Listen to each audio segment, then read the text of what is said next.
Hello, welcome to another episode of Culture and Politics hosted by Ricky Corporon. Today's episode is about women on the move that features a panel with Cardi B, Celines Torbio, Tracy G, Shante Bacon, and Karen Civil. Enjoy.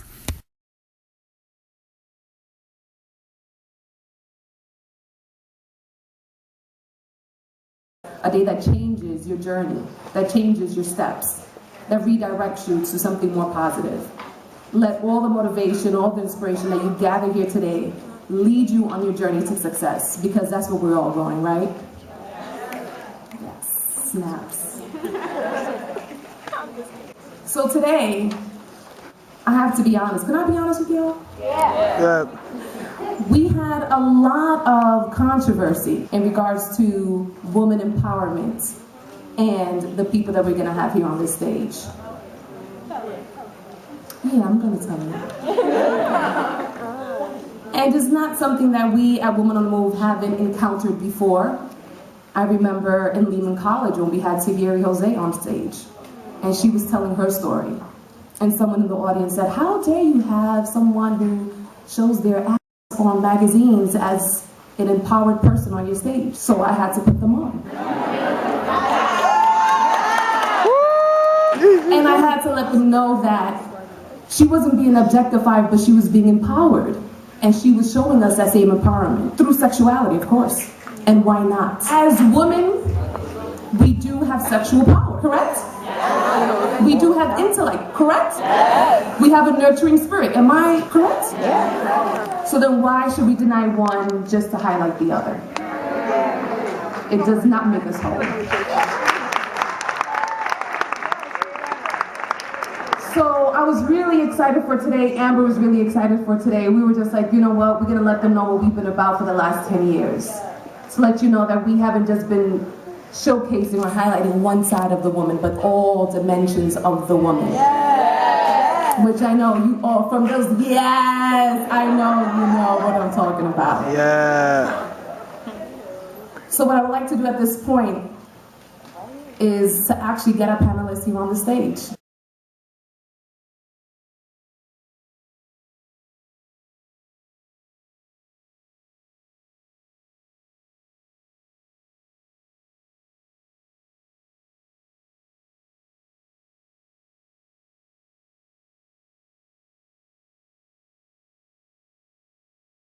So I want you to just listen to the introductions, and as they're coming on stage, to really show your love, put your hands together warmly as they're coming onto the stage and really welcome them, okay? Because I want them to know that we're here for them, and I know that they're here for us.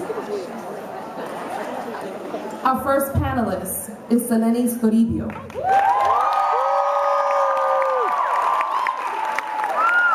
Actress, model, and television personality, Celines received national exposure as host on Univision's El Gordo y la Flaca and ESPN Deportes, Sabón a Béisbol, making her the only woman that ever hosted a Major League Baseball produced television show. As Celines walks onto the stage, I want you guys to give a beautiful round of applause.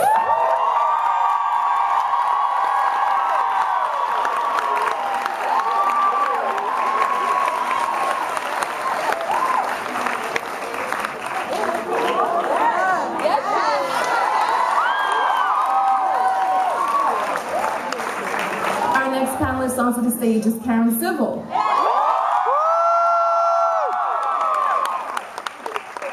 When it comes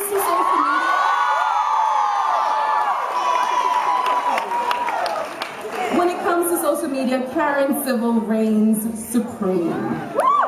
You probably checked out her site a couple of times before coming here today to check out the latest in music and entertainment news, in the most civil way, of course.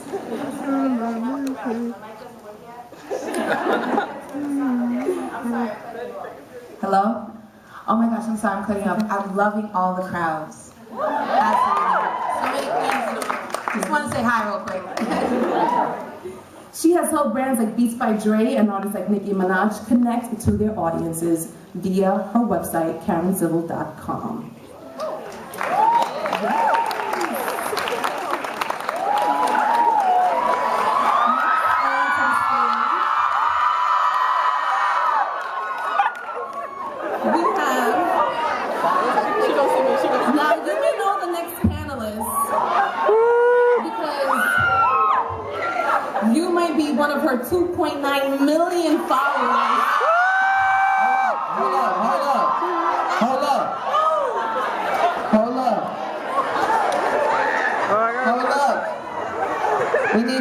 next minute on that. Alright? Let's work this out. Jazzy Joyce, you give me the key, alright? Yeah, no. Shante Bacon's gonna come right now. Okay. So tell them about Shante. Hold on. Tell them about Shante. Hey, Shante. B.E.A.T powerhouse Shante Bacon hails from Queens, New York. And is founder of the 135th Street Agency, a strategic communications firm with a client roster that spans from VH1 to Walt Disney Studios. Make some more noise for that. Make some more noise. That's right. We got Tracy next. Tracy's next. Get your papers together. Alright, Tracy G. Vocabulary is oh so necessary when digging into this woman's mental library. If you follow her on Sway in the Morning on Shade 45 on Sirius Satellite, or if you are a fan of her audio vision board that caters to young women who just care as much about quenching their spiritual needs as their sexual needs, then you know that this woman definitely goes deep. I want you guys to give it up for Miss Tracy G.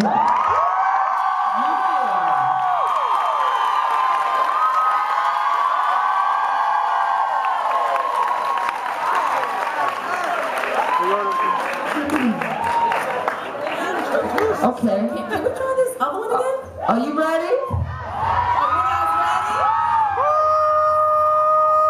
I think I just had a drum roll. You did. I dropped the bomb. I'm rocking with you. I'm from the Bronx. I'm dropping bombs over here right now. I love it, Jazzy. Alright. You made me one of her 2.9 million followers on Instagram.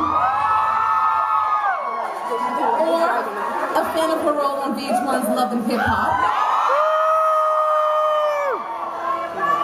Either way, we all know and love Cardi B's shame-free and hilarious personality. And we tune in every Monday night to catch the latest meme-worthy antics.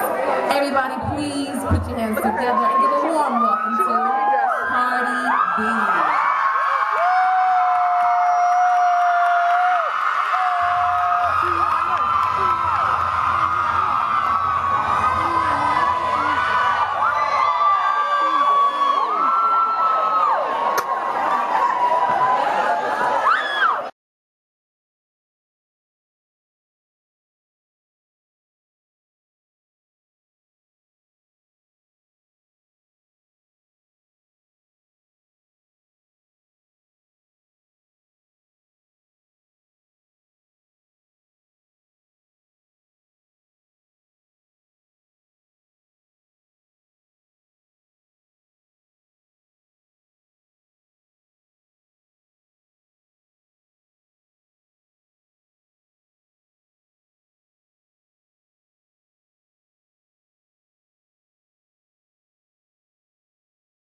The first one I faced when I moved to the United States was more like, how do I break the barrier, the cultural barrier, the language barrier with my broken English, speaking broken English with my hands, which is what I do.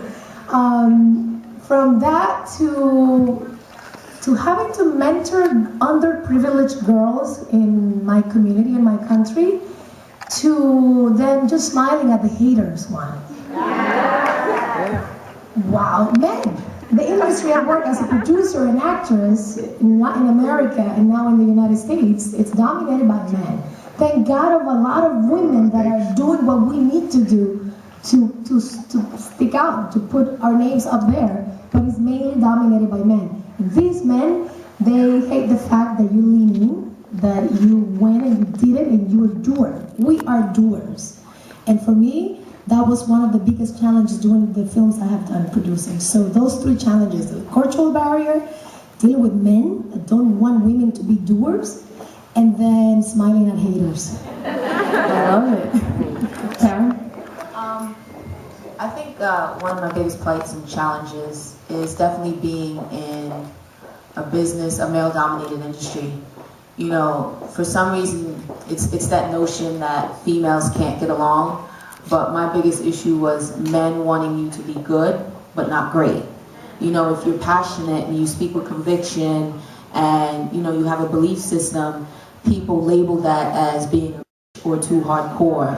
And that's something that I dealt with, you know, as I started my website, even when I worked at Beats by Dre, you know, but I never let someone else's limited perception of my career, what they think I should be doing, or what they think of me limit me in any way or in any form. Because at the end of the day, I'm like, what's for me is going to be for me. You are never going to stop this hustle. You are never going to stop what's in my heart. So, yeah, my answer to it is just continue to be successful. You know, there are a lot of things. I was at a point, you know, we're all emotional creatures, you know, and we're told we're not allowed to cry, we're not allowed to be upset, we're not allowed to show an emotion. And I'm not that person. I'm like, listen, if I have to cry, I'm gonna cry. If I want to be upset, give me a minute. It's something that's part of life. But now I just deal with things. I just necessarily deal with things internally. I remember, you know, that I don't have to share so much. You know, because now the way social media is set up, we assume that everything deserves an answer, everything deserves a response, and honestly, it doesn't. Success is that response. Working hard is your answer. So that's what I continue to do.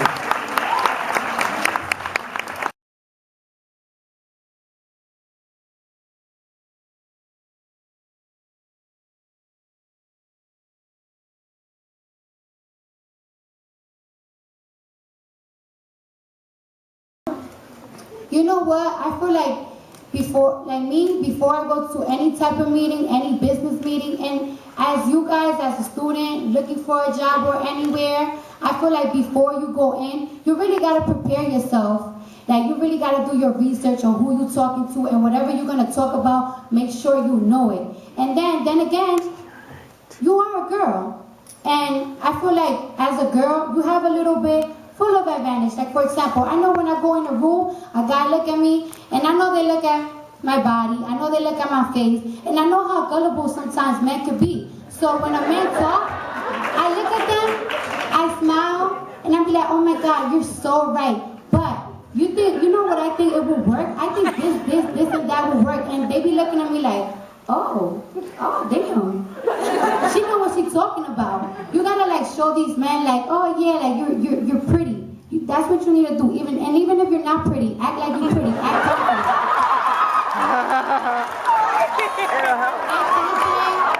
Act confident. And like I'm telling you, men are so gullible. Men like to feel like they're that man. So make a man feel like he's that man. When you talking to that man, you look at him and you make him feel like, yeah, you're right. You sure know what you're talking about. I like what you're saying. But let me tell you something. Let me tell you what it will work too. You don't think this will work? And they'll be like, oh, you're right.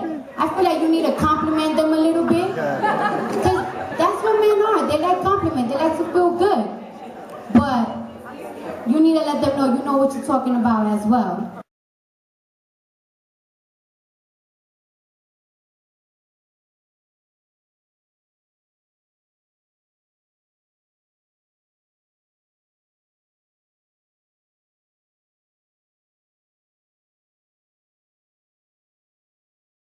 Has the power, so I'm just gonna go nicely and just take it from him.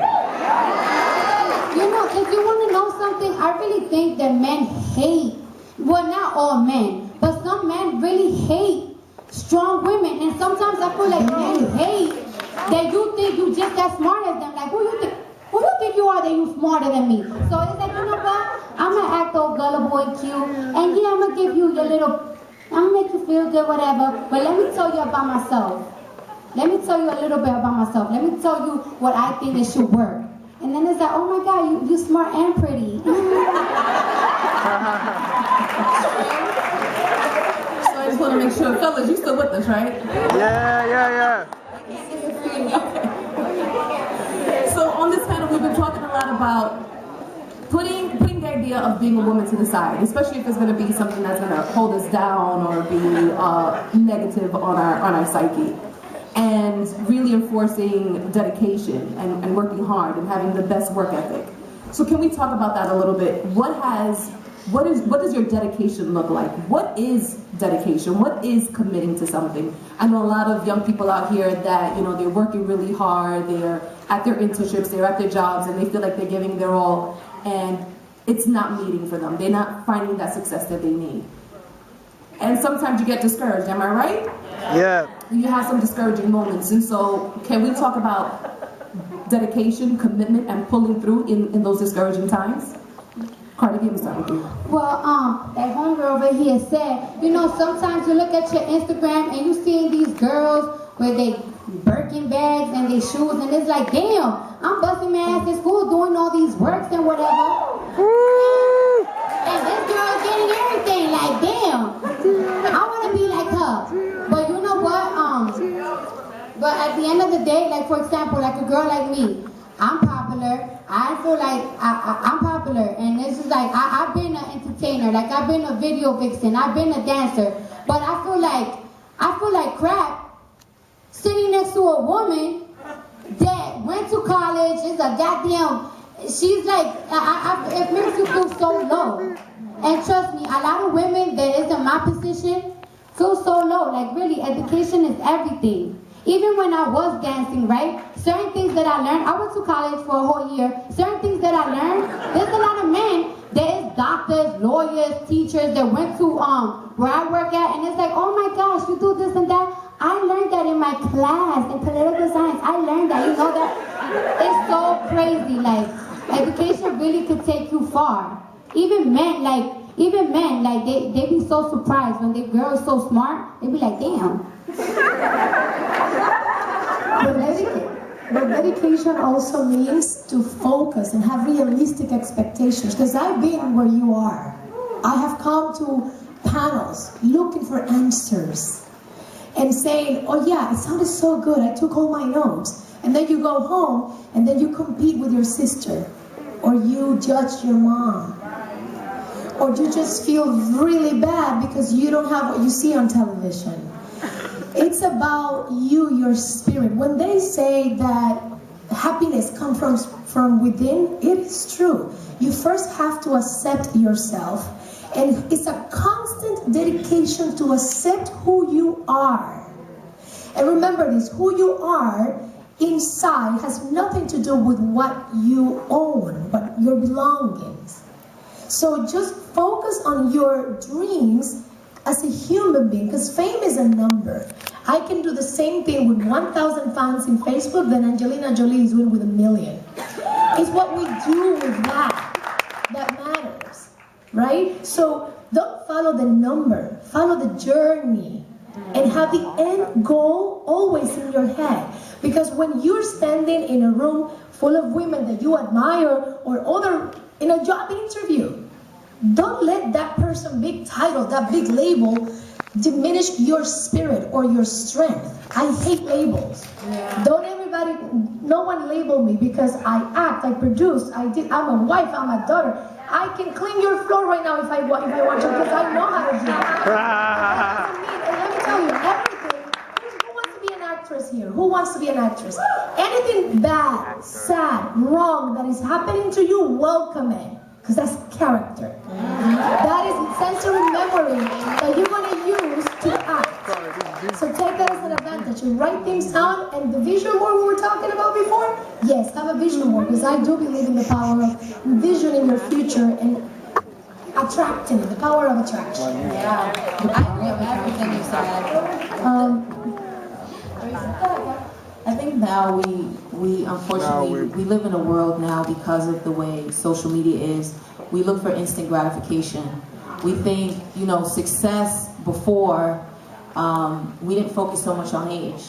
Like when we, you know, growing up, we had the Monicas and the Monica, like Destiny Child and things like that. They started off very young. You know, we never really looked at them as millionaires. Now you see these 21-year-old girls, 22, you know, they could be in Atlanta, they could be wherever, and it's like, they're young, they're millionaires. You're looking at yourself, who may be 22, 23, in school, can barely afford a cup of noodles, and you're like, what is happening to my life? And you know, this is where you have to understand. And I tell people constantly, you know, someone else's success does not mean your failure. You know, and you can't focus so much on someone else's blessings. And another thing is, like, someone else's blessings is not my understanding. You know, you can look at it, you can be happy for them, and you can move on. If we spend so much time focusing on how this person got it, why they got it, and you know, we do this thing where it's like, we rather think something negative than positive. It's like, oh, she had to sleep with somebody to get that bag. Like, why does it have to be that? Maybe she got good credit and she put it on her credit card and she's making payments, maybe $10 a month. Like, why couldn't it be that option? You know, and it really starts with understanding with yourself and knowing where you are and knowing this is your race. You're not competing with people you don't know, you know, and you can't look to these other people for your success. You're like, oh my gosh, well, this person had it by the age of 23, I have to have it. No, everyone's success comes at different time. So don't put a time limit on it where you're like, damn, I have to have this, or I didn't get this yet. It was not even 5 years ago, I had a Toyota Avalon, you know? And it's just like, I moved to LA, I had the smallest apartment, and people used to come around and say, damn, girl, you work for Dr. Dre, where's the money at? Where's this? I'm like, I don't need to do all of that to show my success. You know, the CEO of Apple literally walks into the office, he has like the same sweatshirt, same jeans. It's like, I don't have to have these material things to tell people I'm worthy of something. It comes at my time, when I'm ready for it to come. I'm not gonna say, Karen, okay, you didn't make it by 27, you need to give up because you're looking at somebody else's Instagram or whatever else is happening. So it's really understanding who you are as an individual, not focusing on everyone else, having that tunnel vision and really looking at it like NASCAR. You see how fast they're going around the track? They have to focus on themselves. So it's the same thing. You don't focus on yourself, you're gonna hit that wall. So just, you know, just remember that. Has been said thus far. There's so much to unpack when it comes to this subject. The first thing that comes top of mind for me is to really embrace delayed gratification, because when something comes to you rushed, it's usually going to leave in the same manner, right? And those type of moments are very fleeting. So on Instagram, we've spoken about this, the main ingredient is perception, right? And people tend to take photos of the major moment that happens in the beginning or the major moment that happens at the end. But if we watch any movie, the majority of a movie is the middle part, where all the character development is happening. You know what I'm saying? And no one's gonna take a damn selfie of themselves having an anxiety attack on their kitchen floor. So let's just keep that in mind as well. Also, if you think so, I love analogies because I feel like God just hides all of these little like maps and cheat codes to life and just the usual things that we overlook. And I was on my Snap and I was talking about seeds, right? And everyone can understand, just like you plant a seed, you gotta respect both the sun and the rain of your life to grow. But then if you go even deeper with that analogy, do you know how much is happening beneath the fucking surface before something blossoms? You need roots. You need to be in the darkness. You need to be in the soil for a little bit. And depending on how big the vision you have for your life, you need more roots if you're gonna be a tree. It's about it, but I'm just gonna give it from my perspective because we hire a lot of people at 135th Street Agency, and so I do see a lot of people who they get shaken. The dedication and the commitment is shaken based off of a lot of people off of Instagram. And everybody made that point, and I'll just tell you what I usually say is that Instagram is a really great storefront opportunity. So you're going to dress up the best possible storefront that you can, and even if the plumbing is falling apart, the walls have holes in them, you have no idea what's on the inside because you only see what this person wants you to see.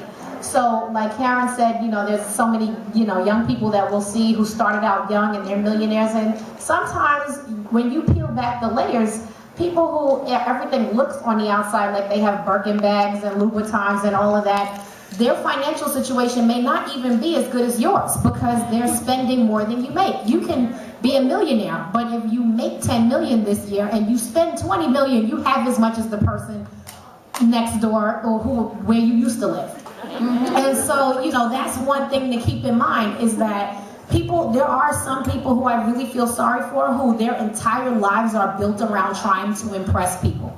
And as long as your entire life is built around trying to impress people and spending every single dollar that you have on the storefront and not making sure that the inside of the store has a solid foundation, then you're destined to be unhappy. It doesn't matter how much you make, because no matter what, there's somebody else. You're on that treadmill constantly, and there's somebody else running faster than you at a bigger incline.